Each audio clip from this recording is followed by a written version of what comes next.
یقیناً ذوق اور لطف ایمان کا نہایت بلند ترین مرتبہ ہے، اور یہ بنیادی طور پر منفرد اور یکتا و بے مثال تجربہ ہے، انوبھو ہے، جو اللہ تبارک و تعالیٰ کی معرفت اور پہچان کے ذریعے سے ہی حاصل ہو سکتا ہے۔ چنانچہ جو شخص اپنے مقصد اور اپنے لکش کو پہچان لیتا ہے، اس کے لیے اپنے پاس موجود چیزوں کا حاصل کرنا اور اپنے اوپر درپیش حالات کا سامنا کرنا آسان ہو جاتا ہے۔ اور جس شخص کو اللہ تبارک و تعالیٰ اس مرتبے سے سرفراز کرتا ہے، گویا تمام بھلائیوں اور اچھائیوں سے وہ آشنا ہو جاتا ہے۔ اسی وجہ سے دینداری کا تمام عبادات میں حاصل کرنا ایک ذوق والی مشق ہے اور ایک لطف والا تجربہ ہے۔ چنانچہ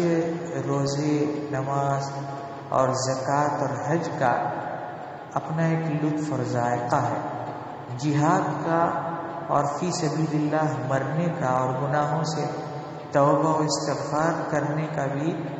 اپنا ایک مزہ اور چاشنی ہے۔ بلکہ تمام عبادات جن کے ذریعے سے اللہ تبارک و تعالیٰ کا قرب حاصل کیا جاتا ہے، ان کا بھی اپنا ایک مزہ اور ذائقہ اور لطف ہے۔ دینداری کا حاصل کرنا بنیادی طور پر اولین مرحلے میں تو نصوص والے علم سے تعلق رکھتا ہے، اور ثانوی درجے میں دل میں نصوص کی یقین اور اعتماد والی معرفت سے وابستہ ہے۔ اسی وجہ سے نصوص کو یاد رکھنے والے اور اس کی جانکاری رکھنے والے کو عارف، یعنی اللہ تبارک و تعالیٰ کی معرفت والا، اس وقت تک نہیں کہا جاتا ہے جب تک وہ اللہ تبارک و تعالیٰ کو اپنے دل سے